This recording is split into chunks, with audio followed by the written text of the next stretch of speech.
ആരാണോ ഭക്തിയോടുകൂടി പ്രേമത്തോടുകൂടി ആ അച്യുത തത്വത്തെ നിരന്തരം സ്മരിക്കുന്നത്, ഭക്തി അവർക്ക് ഭഗവത് പ്രേമം ഉറച്ചു കിട്ടും. എന്ത് ചെയ്യുമ്പോഴും ഭഗവത് സ്മരണ വരും, ഭഗവത് പ്രേമം വരും. രണ്ട്, അവരുടെ ഉള്ളിൽ ഏത് അനുഭവത്തെയും ഭഗവത് പ്രസാദമായി സ്വീകരിക്കാൻ സാധിക്കും എന്ന് മാത്രമല്ല, വിരക്തി ഏതിലൂടെയും കടന്നു പോകാനുള്ള ധൈര്യം അവർക്കുണ്ടാവും, ആത്മവിശ്വാസവും ആത്മധൈര്യവും ഉണ്ടാവും. മൂന്ന്, എപ്പോഴും ഭഗവാൻ കൂടെയുണ്ടെന്ന ജ്ഞാനം ദൃഢമായിത്തീരും. അങ്ങനെ പരാം ശാന്തിം ഉപൈരി, അവർ പരമമായ സുഖം, ശാന്തി, ആനന്ദം, മനസ്സമാധാനം ഇവിടെ കൈവരിക്കും. രാജൻ എന്ന് പറയാണ്, ഇവിടെ ജീവിച്ചിരിക്കുമ്പോൾ നമുക്ക് കൈവരിക്കാൻ പറ്റുന്നതാണ്. ഉടനെ രാജാവ് ചോദിക്കുകയാണ്, അങ്ങനെ ഭക്തിയിലേക്ക് ഉയർന്ന മഹാത്മാക്കൾ ആരൊക്കെയാണ്? ഒരു ഭക്തൻ ആ ഭക്തിയിലേക്ക് ഉയർന്നു എന്ന് എപ്പം മനസ്സിലാക്കാൻ പറ്റും? ഇപ്പൊ നമ്മളൊക്കെ അമ്പലത്തിൽ പോകുന്ന ഭക്തന്മാരാണ്. തീർച്ചയായിട്ടും നമ്മൾ തൊഴുന്നുണ്ട്, ചന്ദനം തൊടുന്നുണ്ട്, പ്രദക്ഷിണം വെക്കുന്നുണ്ട്. പക്ഷെ ശരിക്കുള്ളൊരു ഭക്തനാണോ നമ്മൾ എന്നുള്ള എങ്ങനെ അറിയാൻ പറ്റുക? അത് മാത്രമാണോ ഭക്തൻ ചെയ്യേണ്ടതെന്ന് എങ്ങനെ അറിയാൻ പറ്റും? ഈ ഒരു ചോദ്യം നമുക്കൊക്കെ വേണ്ടിയിട്ടായിരിക്കാം ചോദിക്കുകയാണ് അടുത്ത ആളോട്, ഹരി എന്ന് പറയുന്ന മഹാത്മാവിനോട്. ഹരി എന്ന് പറഞ്ഞാൽ തന്നെ ഭക്തി എന്നാണ് അർത്ഥം, പ്രേമം എന്നാണ് അർത്ഥം. അപ്പൊ ഹരിയോട് ചോദിക്കുകയാണ്, ഒരാള് ഭക്തനായി തീർന്നു, ഭക്തിയിലേക്ക് ഉയർന്നു, എങ്ങനെ മനസ്സിലാക്കാൻ സാധിക്കുന്നു? ഉടനെ പറഞ്ഞു, ഭക്തന്മാര് 3 തട്ടിലാണ്, 3 തലങ്ങളിലാണ് ഇരിക്കുന്നത് ഭക്തന്മാര്. അതിലേറ്റവും ഉയർന്ന തലത്തിലേക്ക് എത്തിയ ഭക്തൻ ഭക്ത ഉത്തമനാണെന്ന് പറയാണ്. അവനെ ഉത്തമ ഭക്തൻ, ഭക്തോത്തമൻ എന്ന് വിളിക്കും. അവനാരാണ്? ആദ്യം തന്നെ അവരെ പരിചയപ്പെടുത്തുന്നു ഹരി. സർവഭൂതേഷു യപശ്യൽ ഭഗവൽ ഭാവമാത്മന ഭൂതേഷു ഭഗവത്യാത്മനി ഏഷ ഭാഗവതോത്തമ. സർവഭൂതേഷു യഹ ഭഗവൽ ഭാവം പശ്യത. യഹ ആരാണോ എല്ലാ ഭൂതങ്ങളെ കാണുമ്പോഴും ഒരേ ഭഗവത് ശക്തിയിലാണ്, സത്യത്തിലാണ് എല്ലാവരും ഇരിക്കുന്നതെന്ന ബോധം അവർക്ക് സ്വാഭാവികമായിട്ട് തോന്നുന്നത്. എല്ലാവരെ കാണുമ്പോഴും നമ്മൾ അവരുടെ സ്ഥൂല ശരീരത്തെ അല്ല കാണുന്നത്, അവരുടെ ശരീരം ഇരിക്കുന്നത് ഒരു അനന്തമായ ഭഗവത് ചൈതന്യത്തിലാണെന്ന് ആർക്ക് തോന്നുന്നുണ്ടോ, അതുപോലെ തന്നെ കാണുമ്പോഴും തന്നിലും അതേ ഭഗവത് ചൈതന്യം ശക്തിയിരിക്കുന്നതായിട്ട് ആർക്ക് തോന്നുന്നുണ്ടോ അവൻ ഭാഗവതോത്തമനാണ്. അവർക്ക് അമ്പലത്തിൽ പോകണമെന്നൊന്നുമില്ല. അവർക്ക് പൂച്ചയെ കാണുമ്പോഴും പട്ടിയെ കാണുമ്പോഴും മനുഷ്യനെ കാണുമ്പോഴും അതിലൊക്കെ അവർക്ക് ഭഗവാനെ കാണാൻ സാധിക്കും. ഭഗവാനെ കാണാൻ സാധിക്കുക എന്ന് പറഞ്ഞാൽ ആ ഭഗവത് ദർശനം, ഇതിനെ പറയും സുദർശനം എന്ന്, ശ്രേഷ്ഠമായൊരു ദർശനം അവർക്കുണ്ടാവുമെന്ന് പറയാണ്. എല്ലാവരിലും ഭാഗവതം ഭഗവത്ഗീതയിൽ പറയും, വിദ്യാവിനയ സമ്പന്നേ ബ്രാഹ്മണേ ഗവിഹസ്തിനി ശുനി ചൈവ സ്വഭാഗേച്ഛ പണ്ഡിത സമദർശിന. ഒരു പട്ടിയിലും പട്ടിയെ കഴിക്കുന്ന ചണ്ടാളനിലും ബ്രാഹ്മണനിലും അതുപോലെ ആനയിലും പട്ടിയിലൊക്കെ അയാൾക്ക് ഈശ്വര ചൈതന്യം ഒരുപോലെ കാണാൻ സാധിക്കുന്നു. ഇനി നാളെ നമ്മൾ 11ാം സ്കന്ധത്തില് ഉദ്ധവോപദേശത്തിന്റെ അവസാന ഭാഗം എത്തുമ്പോൾ 29ാം അധ്യായത്തിൽ ഭഗവാൻ ഉദ്ധവരോട് പറയും, ഉദ്ധവരെ, ആരാണ് ഭക്തോത്തമനെന്ന് ചോദിച്ചു കഴിഞ്ഞാൽ, പണ്ഡിതനെന്ന് ചോദിച്ചു കഴിഞ്ഞാൽ, ആരാണോ ഭഗവത് ചൈതന്യം എല്ലാവരിലും കാണുന്നത്, അവിടെ ബ്രാഹ്മണേ പുഷ്കസേ സ്തേനേ ബ്രഹ്മണ്യർക്കേ സ്ഫുലിംഗകേ അക്രൂരേ ക്രൂരകേ ചൈവ സമദൃക് പണ്ഡിതോ മത. ഒരു ബ്രാഹ്മണനിലും ഒരു ചണ്ടാളനിലും സൂര്യകിരണത്തിലും അഗ്നിനാളത്തിലും അതുപോലെ തന്നെ ക്രൂരനിലും അക്രൂരനിലും കള്ളനിൽ പോലും ഈശ്വര ചൈതന്യം കാണാൻ സാധിക്കുക. അപ്പൊ വീട്ടിലൊരു കള്ളൻ കയറിക്കഴിഞ്ഞാൽ നമസ്കരിക്കാൻ തോന്നുക. ഇപ്പൊ നമുക്ക് നമസ്കരിക്കാൻ പറ്റില്ല, ഓടാനേ തോന്നുള്ളൂ. കാരണം അയാൾ ഒരു ഈശ്വരനായിട്ട് നമുക്ക് തോന്നുന്നില്ല.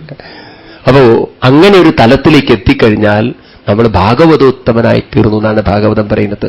ഈ ജന്മം നമുക്ക് പറ്റുമോ? ഭാഗവതം പറയുന്നു പറ്റുമെന്ന്. അതുകൊണ്ട് വേണം ആദ്യം 2ാമത്തെ തട്ടിലേക്ക് കയറണം. അതാരാണ് 2ാമത്തെ തട്ടിലിരിക്കുന്നത്? അതായത് ഭാഗവതോത്തമന്റെ അടുത്തെത്താൻ യോഗ്യനായിട്ടുള്ള ആളാരാണ്? അയാളെക്കുറിച്ച് പറയാണ്, ഈശ്വരേ തദധീനേഷു ബാലിശേഷു ദിശസ്സുജ പ്രേമമൈത്രീ കൃപോപേക്ഷ യക്കരോതി സമധ്യമ. ആര് ഇങ്ങനെ ജീവിക്കുന്നു അവൻ മധ്യമ, അവൻ താഴെയുള്ള തട്ടിലാണ്. എന്ന് വെച്ചാൽ അവൻ ഭാഗവതോത്തമനെത്തി ആയിട്ട് തീർന്നിട്ടില്ല. എല്ലാവരിലും ഈശ്വര ചൈതന്യം കാണാൻ പറ്റിയിട്ടില്ല അയാൾക്ക് അപ്പോഴും കാണാൻ സാധിക്കുന്നത് വ്യത്യസ്തരായിട്ടാണ്. എങ്ങനെയൊക്കെ? ഈശ്വരേ പ്രേമം, ഈശ്വരനോട് പ്രേമം. അമ്പലത്തിലൊക്കെ വന്നു കഴിഞ്ഞാൽ ഭയങ്കര പ്രേമാണ്. ഭാഗവതം എടുത്തു കഴിഞ്ഞാൽ ഭയങ്കര പ്രേമമാണ്. നാരായണിയൊക്കെ എടുത്തു കഴിഞ്ഞാൽ ഭഗവത് പ്രേമം അദ്ദേഹത്തിന് നല്ലോണം ഉണ്ടാവും.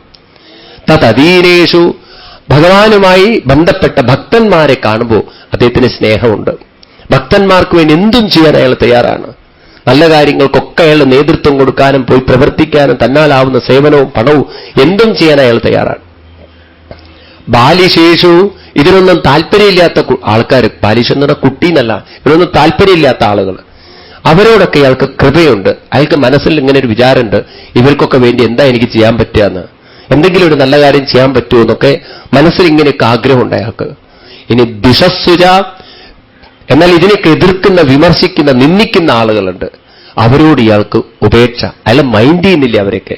അവരെന്ത് വിമർശിച്ചോട്ടെ, ഞാൻ എന്റെ നല്ല കാര്യങ്ങൾ ചെയ്ത് മുന്നോട്ട് പോകും എന്ന് നിശ്ചയിച്ച് ആര് കടന്നു പോകുന്നുണ്ടോ അവര് മധ്യമന്മാരാണെന്ന് പറയാണ്.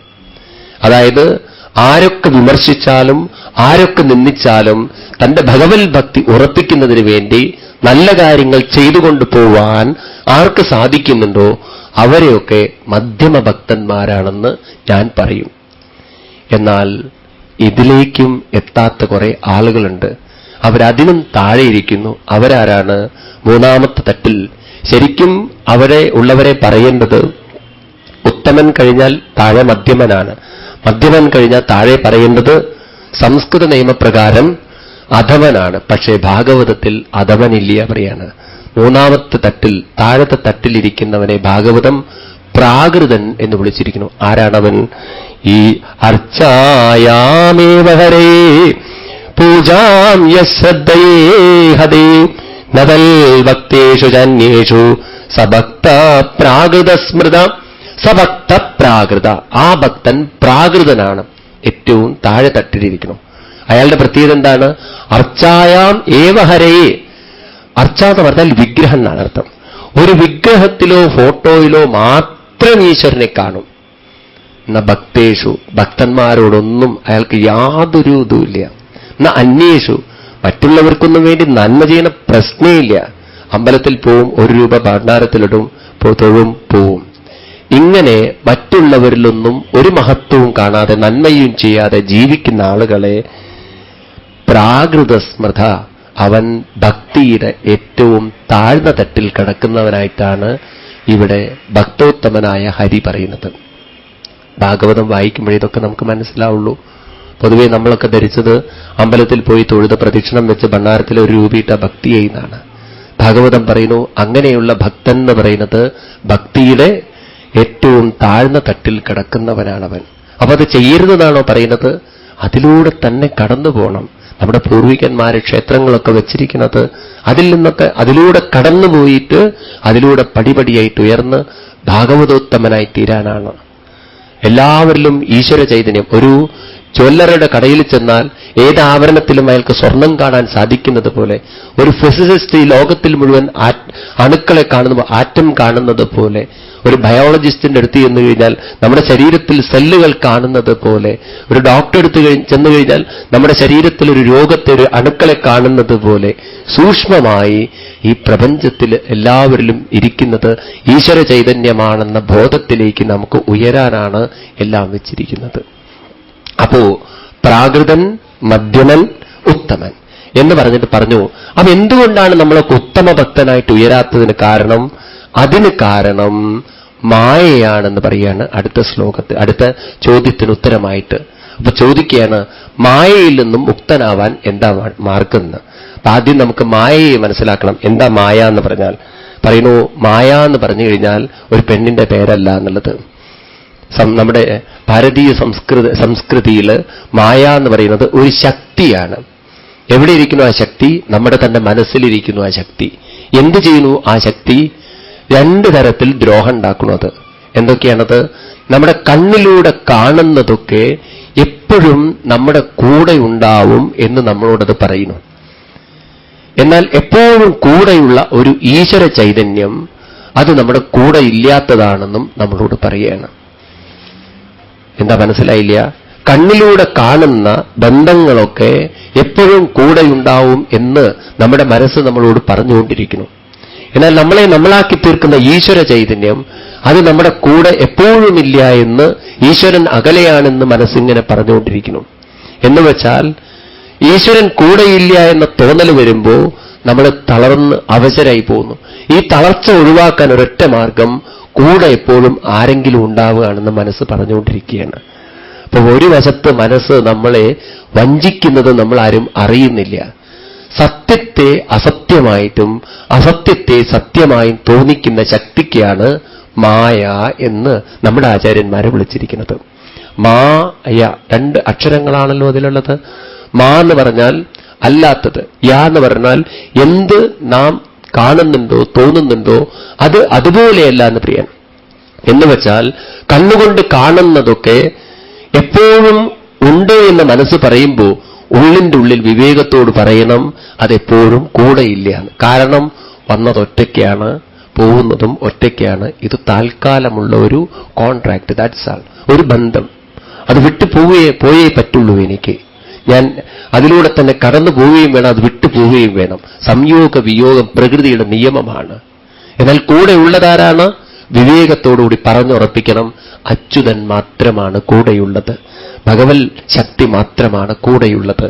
ഞാൻ ജനിച്ചപ്പോൾ ഏതൊരു ഭഗവൽ ശക്തിയാണോ എന്നെ ഒരു ശിശുവാക്കി നിലനിർത്തിയത്, അതേ ഭഗവൽ ശക്തി ഇപ്പോഴും ഈ പ്രായത്തിൽ എന്നെ ഞാനാക്കി നിലനിർത്തിയിരിക്കുന്നു.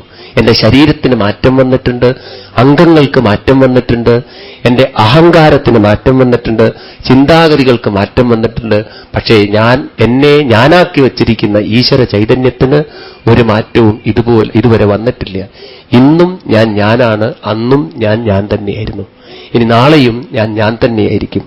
എന്നും എന്നെ ഞാനാക്കി വെച്ചിരിക്കുന്ന ആ ഈശ്വര ചൈതന്യം തന്നെയാണ് എപ്പോഴും എന്റെ കൂടെ ഉള്ളതെന്ന ബോധം ഉറപ്പിക്കണം. അതെങ്ങനെ ഉറപ്പിക്കാൻ സാധിക്കും? അതിനെന്താണ് ചെയ്യേണ്ടത്? അടുത്ത ചോദ്യത്തിന് ഉത്തരം പറയുകയാണ് പ്രബുദ്ധൻ എന്ന് പറയുന്ന മഹാത്മാവ്. പ്രബുദ്ധൻ എന്ന് പറഞ്ഞാൽ പ്രകർഷേണ ബോധം തെളിഞ്ഞവൻ. അദ്ദേഹം പറയുന്നു, തസ്മാൽ ഗുരും പ്രപദ്യേത ജിജ്ഞാസു ശ്രേയ ഉത്തമം ശാബ്ദേ പരേച്ച നിഷ്ണാതം ബ്രഹ്മണി ഉപസമാശ്രമം. അതിനൊറ്റ മാർഗമേ ഉള്ളൂ, ഗുരുവിനെ ശരണം പ്രാപിക്കുക. പോയി ഗുരുവിന്റെ അടുത്ത് പോവുക, അപ്പോഴാണ് നമുക്ക് നിന്ന് മുക്തമാവാൻ സാധിക്കുള്ളൂ. അപ്പൊ ചോദ്യം ചോദിക്കുകയാണ്, ഏത് ഗുരുവിനെ ശരണം പ്രാപിക്കണം? എവിടെയാണ് ആ ഗുരുവിനെ കണ്ടുകിട്ടാൻ പറ്റുക? ഹിമാലയത്തിൽ പോകണോ അതോ എറണാകുളത്ത് കിട്ടുമോ അങ്ങനെ ഒരു ഗുരുവിനെ? അടുത്ത് ചെന്നാൽ വേഗം ഇതൊക്കെ ഉയർത്തിത്തരാൻ പറ്റുന്നൊരു ഗുരു? ഉടനെ പറയാണ്, ഗുരുവിനെ അന്വേഷിച്ച് എവിടെയും പോവണ്ടാണ്. പിന്നെ എവിടെയുണ്ട് ഗുരു? തത്ര ഭാഗവതാൻ ധർമാൻ ശിക്ഷേ ഗുരുവാത്മദേവത അവായാനുവൃത്യായേ തുഷ്യേതാത്മാത്മതോഹരി. ഈ ഭാഗവതം തന്നെ ഗുരുവായിട്ടെടുക്കുന്ന ഭാഗവതം പറയുന്നത്. ഇതെങ്ങനെ ഗുരുവായിട്ടെടുക്കുക? ഗുരു എന്ന് പറഞ്ഞാൽ ഒരു മനുഷ്യനല്ലേ, ജീവിച്ചിരിക്കുന്ന വ്യക്തിയല്ലേ. ഇതൊരു പുസ്തകമല്ലേ, പുസ്തകത്തെ ഗുരുവായിട്ടെടുക്കുമോ? ഇത് പുസ്തകമായി കാണുന്നതാണ് അവിവേകം എന്ന് പറയണം. ഈ ഭാഗവതത്തെ നമുക്ക് ഗുരുവായൂരപ്പനായിട്ട് കാണാൻ സാധിക്കണം. അത് കാണാൻ സാധിക്കണമെങ്കിൽ ഭാഗവതം പഠിക്കണം, കേൾക്കണം. അപ്പൊ നമുക്ക് മനസ്സിലാവും ഭഗവാൻ ശരീരം ഉപേക്ഷിക്കുന്ന സമയത്ത് തന്റെ സർവ്വ തേജസ്സും കൊടുത്തിരിക്കുന്നത് ഭാഗവതത്തിലേക്കാണ്.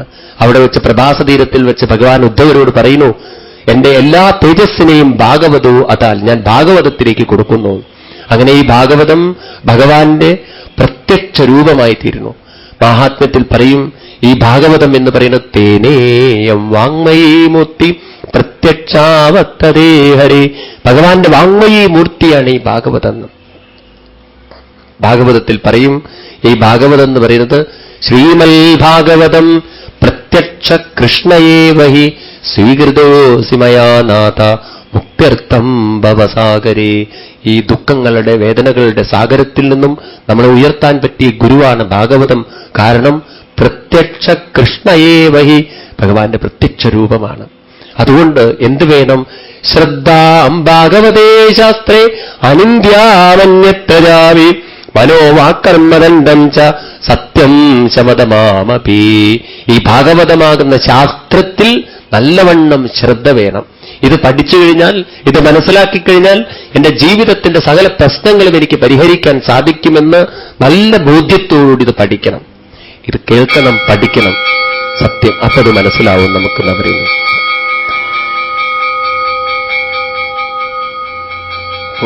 ഭാഗവത വിചാരം ചെയ്യാൻ ഭാഗവതം നമ്മെ ഓർമ്മിപ്പിക്കുകയാണ്. ശ്രദ്ധാം ഭാഗവതേ ശാസ്ത്രേ. ഭാഗവതത്തിൽ നല്ലവണ്ണം ശ്രദ്ധ വേണമെന്ന് പറഞ്ഞാൽ ഇത് കേൾക്കണം, ഇത് മനനം ചെയ്യണം, പഠിക്കണം. അതുകൊണ്ട് ഭാഗവതം ഉപസംഹരിപ്പിക്കുമ്പോൾ നാളെ പറയും, ശ്രീമൽ ഭാഗവതം പുരാണതിലകം യത് വൈഷ്ണവാനാം തനം യസ്മിൻ പാരമഹംസ്യമേവ മമലം ജ്ഞാനം പരം ഗീയതേ. എത്ര ജ്ഞാനവിരാഗഭക്തിസഹിതം നൈഷ്കർമ്യമാവിഷ്കൃതം തശൃണ്വൻ വിഭടൻ വിചാരണപരോ ഭക്തിയാ വിമുച്യേന്നര തത് ശൃണ്വൻ. ഈ ഭാഗവതം കേൾക്കുന്നവൻ, ശൃണ്വൻ വിപടൻ വിചാരണപരോ, ഇത് കേൾക്കുന്നവൻ പഠിക്കുന്നവൻ എഴുതി വെച്ചിട്ടുണ്ട് ഭാഗവത്തിൽ. പിന്നെ പഠിക്കണം, നമ്മൾ മെനക്കെടണം. വിചാരണപരോ, ജീവിതത്തിൽ ഇത് വിചാരം ചെയ്യണം. അങ്ങനെയൊക്കെ ജീവിക്കാൻ തുടങ്ങിയാൽ നമുക്ക് ഭക്തിയിലൂടെ നമ്മുടെ വിഷമങ്ങളെ പരിഹരിക്കാൻ സാധിക്കും. അങ്ങനെയുള്ള ഈ ഭാഗവതത്തെ ഗുരുവായിട്ട് കാണൂ. അപ്പൊ എന്ത് വേണം? ശ്രവണം കീർത്തനം ധ്യാനം ഹരേരത്ഭുതകർമ്മണ ജന്മകർമ്മഗുണാനം ച തദർത്ഥേ കില ചേത്തിതം പരസ്പരാനുകതനം പാവനം ഭഗവല്യശ മിതോരതിർമിതസ്തുഷ്ടേ നിവൃത്തിമിതാത്മനാം സ്മരന്തസ്മാരയന്തസ്സ മിതോ ഗോഗഹരം ഹരിം ഭക്ത്യാ സഞ്ജായതാ ഭക്ത്യാ വിപ്രതിപുളകം തനും. ഈ ഭാഗവതം ശ്രവണം ചെയ്യണം, കീർത്തനം ചെയ്യണം, ധ്യാനം ചെയ്യണം. അങ്ങനെയൊക്കെ ചെയ്തുകൊണ്ട് സ്മരന്ത സ്മാരയന്തശ്ച, സ്മരിക്കണം, പറ്റിയ മറ്റുള്ളവർക്ക് പറഞ്ഞു കൊടുക്കണം. വീട്ടിലൊക്കെ ഒരു അരമണിക്കൂർ നേരമെങ്കിലും ഈ ഭാഗവതം വായിക്കുകയും കഥ പറയുകയൊക്കെ ചെയ്തു കഴിഞ്ഞാൽ നമുക്കൊക്കെ അത് ഉറച്ചു കിട്ടും. അങ്ങനെ ഭക്തിയിലൂടെ ഭക്തി വരുന്നതാണ്. ഭക്തി രണ്ട് തലത്തിലാണ് ഇരിക്കുന്നത്. ഒന്ന് മനസ്സിനെ പ്രേരിപ്പിക്കണം. ഒന്ന് അമ്പലത്തിൽ പോ മനസ്സേ, കുറച്ചു നേരം പ്രദക്ഷിണം വെക്കി മനസ്സ്, നാമൻ ചൊല്ലു മനസ്സേ. ഇതൊക്കെ ചൊല്ലുമ്പോഴും മനസ്സ് പറയും, ആ ഹോട്ടലിലെ നെയ്റോസ് നന്നായിട്ടുണ്ട് കേട്ടോ. മനസ്സപ്പോഴേക്കും പോയി ഹോട്ടലിലേക്ക്. അങ്ങനെ പിടിച്ചു വലിച്ചു കൊണ്ടുവരണം. ആ മനസ്സിന്റെ സ്വഭാവമാണ്. എത്ര നമ്മൾ അമ്പലത്തിൽ പോയാലും അതൊക്കെ പോയാലും മനസ്സ് അങ്ങോട്ട് പോകും. ഗുരുവായൂരിലേക്ക് ഇവിടുന്ന് പോകുമ്പോൾ ഗുരുവായൂരപ്പനെ വിചാരം ഉണ്ടാവുള്ളൂ. അവിടെ എത്തുമ്പോൾ ഏത് ലോഡ്ജിലാണ് താമസിക്കേണ്ടത് എന്നാണ്. എത്ര ബെഡ്റൂം വേണം, എങ്ങനെയുള്ളതായിരിക്കണം, യൂറോപ്യൻ ക്ലോസറ്റ് വേണോ, ഓർഡിനറി ക്ലോസറ്റ് വേണോ, ഇവിടുന്ന് ഗുരുവായൂരപ്പൻ, അവിടുന്ന് ക്ലോസറ്റ്. ഇതാണ് നമ്മുടെ ഭക്തി പറയുന്നത്. തമാശയല്ല ഞാൻ പറയുന്നത്, ഇതൊക്കെ നമ്മുടെ അനുഭവങ്ങളാണ്. ഞങ്ങൾ ചില തീർത്ഥാടനങ്ങൾക്ക് പോകുമ്പോൾ ആദ്യം ചോദിക്കുക, സ്വാമി യൂറോപ്യൻ ക്ലോസറ്റുള്ള റൂം കിട്ടുമെന്നാണ്. അപ്പൊ നമ്മൾ പറയും, നിങ്ങളൊരു കാര്യം ചെയ്യാൻ തലയിൽ വെച്ച് നടക്കുമെന്ന്. ഇതും കൊണ്ട് ഇത് അന്വേഷിച്ച് നടക്കാൻ പറ്റുമോ? നമുക്ക് യൂറോപ്യൻ ക്ലോസറ്റ് ഉണ്ടോ നിങ്ങളവിടെ എന്നുള്ളത്? എന്താ ഉള്ളത് അതിനനുസരിച്ച് ഉപയോഗിച്ച് പോവുക എന്നല്ലാതെ. ഇതാണ് നമ്മുടെയൊക്കെ അനുഭവം എന്താ പറയുകയാണ്. അപ്പോ ഭക്തിയിലൂടെ ഭക്തി നേടണം. എന്താ ഭക്തിയിലൂടെ ഭക്തി പറഞ്ഞാൽ? ഒന്ന് പ്രേരിതമാണ്, ഒന്ന് സ്വാഭാവികമാണ്. പ്രഹ്ലാദൻ പറയുന്നു, പശു ഭക്ഷണം കഴിക്കുമ്പോൾ അത് വീണ്ടും അയവിറക്കും, അത് വീണ്ടും വന്ന് വായിൽ വന്ന് ചവച്ചരയ്ക്കാൻ പറ്റും. ഇതുപോലെ കേട്ടതിനെ വേണ്ട സമയത്ത് ചവച്ചരയ്ക്കാൻ സാധിക്കുക, സ്മരിക്കാൻ സാധിക്കുക എന്നത് സ്വാഭാവിക ഭക്തിയാണ്. അത് നമുക്ക് സ്വയം തോന്നണമെന്ന് പറയാണ്. ആ തോന്നലുണ്ടാക്കണമെങ്കിൽ നമ്മൾ പ്രേരിപ്പിച്ചുകൊണ്ട് മുന്നോട്ട് പോകണം.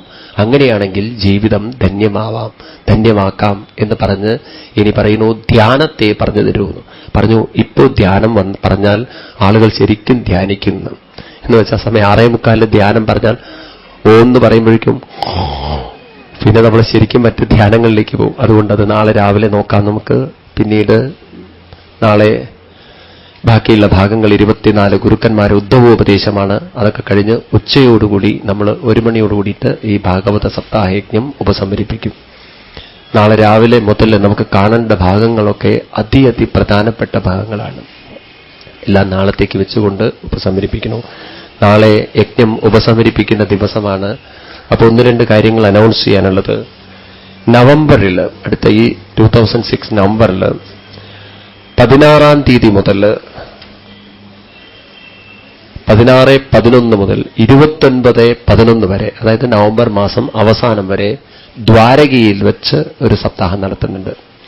ആർക്കെങ്കിലും വരണമെന്ന് മോഹമുണ്ടെങ്കിൽ, താല്പര്യമുണ്ടെങ്കിൽ ഈ പറയുന്ന ഭക്തസേവാ സമാജം എന്ന് പറഞ്ഞിട്ട് എറണാകുളത്ത് ശിവക്ഷേത്രത്തിനടുത്ത് അവിടെ ഒരു ഭുവനേശ്വരി റോഡിൽ അവിടെ ഒരു ഓഫീസുണ്ട്. അവിടെ ശ്രീകൃഷ്ണയ്യർ എന്ന് പറഞ്ഞിട്ട് ഒരാളുണ്ട്. നിങ്ങൾക്ക് എല്ലാവർക്കും പരിചയമുള്ള ആളാണ്. അദ്ദേഹവുമായിട്ട് ബന്ധപ്പെടാൻ ശ്രമിച്ചാൽ സാധിക്കും. ഇല്ലെങ്കിൽ നിങ്ങൾക്ക് നമ്മുടെ ഗോപിച്ചേട്ടനോട് ചോദിച്ചാൽ മതി, ഞാൻ ഡീറ്റെയിൽസ് അദ്ദേഹത്തിന് കൊടുക്കാം ഇടപ്പള്ളിയിൽ. അത് കഴിഞ്ഞിട്ട് സെപ്റ്റംബർ മാസം, അതായത് ഓഗസ്റ്റ് കഴിഞ്ഞ് സെപ്റ്റംബർ 1 മുതൽ 10 വരെ കപിലാശ്രമത്തിൽ സപ്താഹമുണ്ട്. കപിലാശ്രമം എന്ന് പറയുന്നത് കാശ്മീരിനും ഹിമാചൽ പ്രദേശിനും ബോർഡറിലാണ്. അതായത് പത്താൻകോട് എന്ന് പറയുന്ന സ്ഥലത്തിനടുത്താണ്. അവിടെയാണ് അത്രേ ഭഗവാൻ കപില മഹർഷി തന്റെ അമ്മയ്ക്ക് ഭാഗവതം ഉപദേശിച്ചു കൊടുത്തതെന്ന്, കപില ഉപദേശം കൊടുത്തതെന്നാണ്. അപ്പൊ അതിനടുത്ത് ചിന്മയാനന്ദ സ്വാമികളുടെ സമാധി സ്ഥലമുണ്ട്. അവിടെ വെച്ചിട്ടായിരിക്കും ഭാഗവത സപ്താഹം നടത്തുക. ആർക്കെങ്കിലും താല്പര്യമുണ്ടെങ്കിൽ, താല്പര്യമുള്ളവരും ഗോപിച്ചേട്ടൻ്റെ അടുത്ത് പേര് കൊടുത്തു കഴിഞ്ഞാൽ നമ്മൾ ഡീറ്റെയിൽ കളക്ട് ചെയ്യാം. ആ സപ്താഹയജ്ഞം കഴിഞ്ഞിട്ട് നേരെ വൈഷ്ണവി ദേവി ക്ഷേത്രത്തിൽ പോയിട്ട് തൊഴുതിട്ടൊക്കെയാണ് തിരിച്ചു വരിക. അപ്പൊ അതിന്റെ ഡീറ്റെയിൽസ് വേണ്ടവർക്ക്, താല്പര്യമുള്ളവർക്ക് തീർച്ചയായിട്ടും ബന്ധപ്പെടാവുന്നതാണ്. അത് കഴിഞ്ഞിട്ട് നാളെ യജ്ഞം ഉപസംഹരിപ്പിക്കുന്ന ദിവസമാണ്. ഗുരുദക്ഷിണ തരണം എന്ന് ആഗ്രഹിക്കുന്നവർ, നമ്മുടെ സംസ്കൃതിയുടെ ഭാഗമാണ്, കേട്ടുകഴിഞ്ഞാൽ നമ്മുടെ ഗുരുദക്ഷിണ ആചാര്യന് കൊടുക്കുക എന്നുള്ളത്. അപ്പോ ഗുരുദക്ഷിണ സമർപ്പിക്കുന്നതിന് മുമ്പ് 1-2 കാര്യങ്ങൾ പറയാനുണ്ട്. ഈ കാശ് അല്ലെങ്കിൽ പണം എന്തിനുപയോഗിക്കണമെന്നുള്ളതാണ്. ഒന്ന്, അതുപയോഗിക്കുന്നതൊക്കെ ആധ്യാത്മികമായിട്ടുള്ള കാര്യങ്ങൾ ചെയ്യാൻ വേണ്ടി തന്നെയാണ് ഉപയോഗിക്കുന്നത്. കുറെ പുസ്തകങ്ങളൊക്കെ പ്രിന്റിംഗ് ലെവലിൽ നിൽക്കുന്നുണ്ട്. അതൊക്കെ പ്രിന്റ് ചെയ്യാൻ തന്നെയാണ് വെക്കുന്നത്. അതുകൊണ്ട് നിങ്ങൾ അതിൽ ദക്ഷിണിടുമ്പോൾ നിങ്ങളുടെ പൂർണ്ണ മേൽവിലാസം എഴുതുകയാണെങ്കിൽ തീർച്ചയായിട്ടും നിങ്ങളായിട്ട് കോണ്ടാക്ട് ചെയ്യും. നിങ്ങൾ ഇതുവരെ സപ്താഹയജ്ഞങ്ങളിൽ പങ്കെടുത്തവർക്ക്, അഡ്രസ് തന്നിട്ടുള്ളവർക്ക് നിങ്ങൾക്കറിയാം, കത്തുകൾ വന്നിട്ടുണ്ടാവണം, കോണ്ടാക്റ്റുകൾ വന്നിട്ടുണ്ടാവണം. ഇനി വന്നിട്ടില്ലെങ്കിൽ എവിടെയെങ്കിലും ചെറിയൊരു മിസ്റ്റേക്ക് വന്നിട്ടുണ്ടാവണം. ആയിരക്കണക്കിന് കത്തയക്കുമ്പോൾ നമ്മൾ ആദ്യം പരീക്ഷണാർത്ഥം എല്ലാവർക്കും കാർഡ് അയച്ച് നോക്കിയിട്ടുണ്ട്. അതിലൊരു 10-200 തിരിച്ചു വന്നിട്ടുണ്ട്. അതൊന്നുകിൽ പോസ്റ്റ്മാന്റെ കംപ്ലൈന്റ് ആയിരിക്കാം, അല്ലെങ്കിൽ എവിടെയെങ്കിലും ചില അഡ്രസ്സിൽ പിൻകോഡ് ഇല്ലെങ്കിൽ കാർഡുകൾ പോവില്ല, പലതും പോവില്ല. അപ്പൊ നിങ്ങളുടെ പൂർണ്ണ മേൽവിലാസം എഴുതിയിട്ടാണ് തരുന്നതെങ്കിൽ കത്ത് വന്നിരിക്കും. തീർച്ചയായിട്ടും പലർക്കും വന്നിട്ടുണ്ട്, യാതൊരു സംശയമില്ല കാര്യത്തിൽ. അപ്പോൾ അങ്ങനെ നിങ്ങൾ ഗുരുദക്ഷിണ സമർപ്പിക്കുന്ന നിങ്ങൾക്കൊരു കവർ തരും, അതിൽ പൂർണ്ണ മേൽവിലാസം എഴുതുക. എല്ലാവർക്കും ഇവിടെ ചൊല്ലുന്ന, ദിവസവും ചൊല്ലുന്ന കീർത്തനങ്ങൾ പ്രിന്റ് ചെയ്ത പുസ്തകം വന്നിട്ടുണ്ട്. അതെല്ലാവർക്കും തരുന്നതായിരിക്കും. നാളെ യജ്ഞ ഉപസംഹാര സമയത്ത്, സമർപ്പിക്കുന്ന സമയത്ത് നാളെ 12:00 ഈ യജ്ഞം ഉപസംഹരിപ്പിക്കുകയും ചെയ്യും. സർവത്ര ഗോവിന്ദനാമ സങ്കീർത്തനം. ഗോവിന്ദ ഗോവിന്ദ.